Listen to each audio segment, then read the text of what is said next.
Saudações, leitores e seguidores do Instituto Liberal, eu sou Lucas Berlanza e esse é mais um Flash, aquele momento da semana em que nós elencamos os 7 artigos mais curtidos diretamente na nossa página oficial.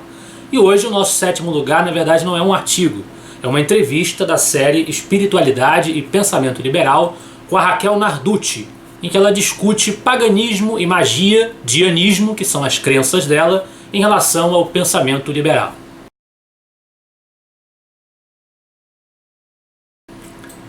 Essa entrevista faz parte de uma série que nós começamos no início do ano, já está no 7º episódio, e que nós entrevistamos pessoas que falam sobre as suas crenças ou descrenças pessoais em matéria religiosa, em matéria existencial, e fazem um diálogo entre essas crenças e as suas concepções políticas e sociais, obviamente, no campo do pensamento liberal.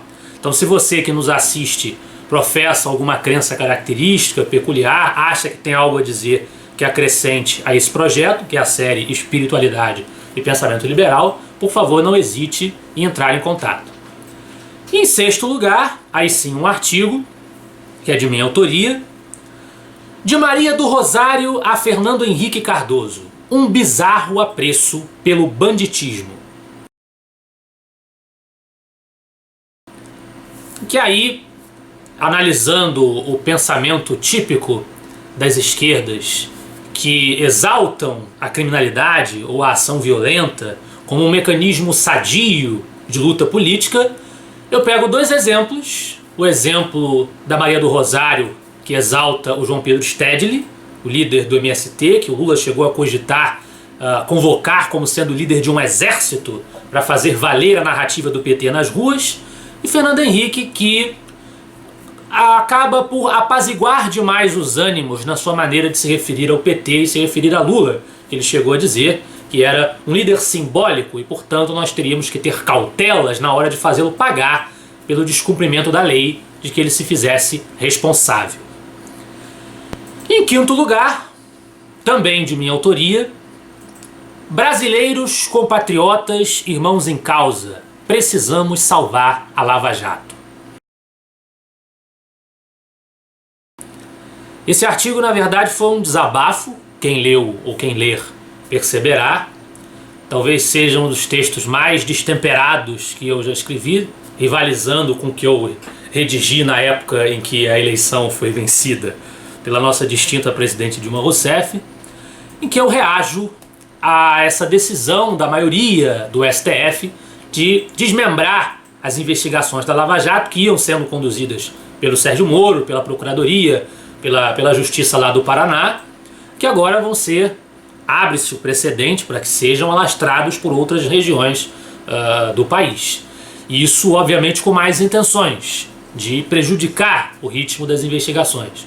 O que nós estamos observando da escrita desse artigo para cá é que, felizmente, inclusive alguns veículos grandes da imprensa chamaram a atenção para esse problema, para esse perigo. Os investigadores do Paraná se mexeram, então acredito que esse texto somou forças no interesse de impedir que esse fato político, social, institucional brasileiro, que talvez seja o mais importante do momento, talvez um objetivo ainda mais sério e profundo do que o próprio impeachment da presidente Dilma, não seja abortado, não pare no meio do caminho. Em 4º lugar, do nosso colaborador João César de Mello, por que a política é composta pelos piores? Aqui, o João César de Mello, partindo da sua perspectiva libertária, que tende a desprestigiar o universo político do Estado e a valorizar a esfera do mercado, a esfera do empreendedorismo, a esfera da livre iniciativa, o João César traz as críticas do Hayek à democracia. Ele, que nós sabemos, propôs um modelo que ele chamou de demarquia, que é uma coisa que não costuma ser muito comentada, e teceu críticas diretas às ameaças do triunfo dos medíocres, típica dos regimes democráticos, onde se criam, apesar disso parecer paradoxal, se criam totalitarismos a partir da tirania da maioria, de que já se vinha falando desde Tocqueville. Então ele faz essa análise pessimista, negativa da esfera política, que tem muita sustentação na realidade, tem muita razão de ser, não há negar, e apresenta a sua esperança de que talvez a saída para essa situação venha de um acidente político no Brasil, em que, quem sabe, um empresário, alguém com uma mentalidade empreendedora, uma mentalidade que enfatize o âmbito privado, acabe por assumir o cargo da presidência e enxute a máquina do Estado. E, em terceiro lugar, o Marcos Henrique Martins Campos traz o seu artigo A Hegemonia Cultural dos Marginais.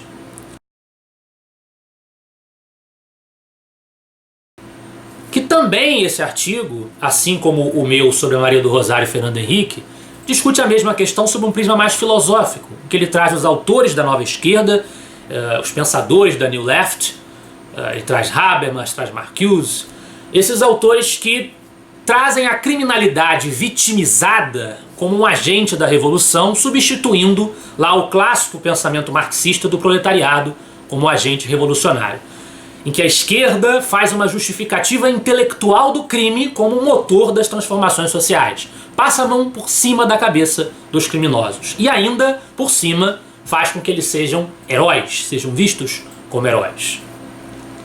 Em segundo lugar, do nosso diretor João Luiz Mauad, por que o novo incomoda tanta gente?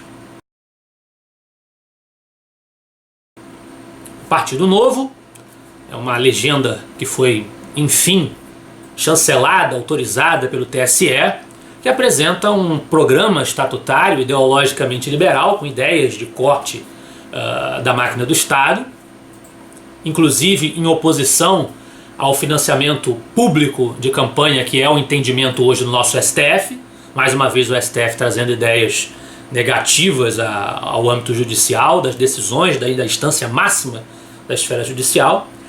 E o João Luiz Mauad discute por que um partido que traz um paradigma ideológico, ao menos no seu estatuto, oposto aos 50 tons de vermelho e amarelo que a gente tem na política brasileira, inclusive chamando a atenção para o incômodo que devem sentir legendas que, estando mais ao centro ou mais à centro-esquerda, ou até mesmo flertando com a centro-direita, como se diria do PSDB, do DEM, né? Como essas legendas podem ver com receio o surgimento de um partido liberal, porque o seu eleitorado, que não tem opção, poderia passar a ter, né? Esse é o ponto que o Mauad chama a atenção no nosso segundo lugar de hoje. Em primeiro lugar, de minha autoria, raposas do PMDB parecem dar passo atrás e Lava Jato é golpeada. Desanimaremos?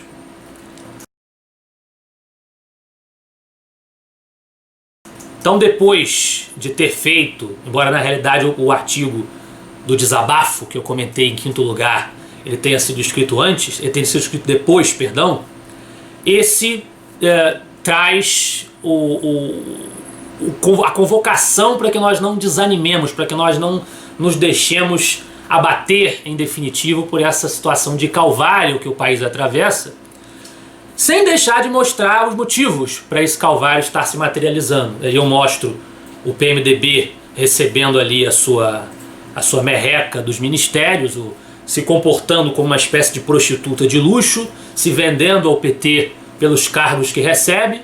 Eu mostro aí a Lava Jato, que ainda estava, no momento que eu escrevi esse texto, aquela questão do STF ainda estava para ser julgada, ainda não havia saído a decisão. Então eu traço esse panorama, que é negativo, sem deixar de mostrar também que a situação do governo tende a ficar insustentável mesmo assim, e muita coisa aconteceu de lá para cá, por conta da alta rejeição popular e por conta do diagnóstico do TCU e do TSE, que ainda devem sair aí nos próximos dias. Então ainda há muitos capítulos para serem atravessados, e se nós quisermos continuar de cabeça erguida, essa na realidade é a nossa única opção. Desistir não é opção. Essa é a mensagem que eu tento passar nos dois textos. Desistir não é opção. Vamos continuar na luta. Esse foi o Flash de hoje. Eu espero que vocês gostem dos artigos. Se vocês estiverem acessando esse vídeo no nosso canal do YouTube, a relação vai estar disponível aqui embaixo. Se vocês estiverem acessando esse vídeo na nossa fanpage no Facebook, a relação vai estar disponível com os links aqui em cima. É isso, eu espero que vocês gostem. Nós estaremos de volta na próxima semana, porque para nós, você é a parte mais importante da sociedade. Até a próxima.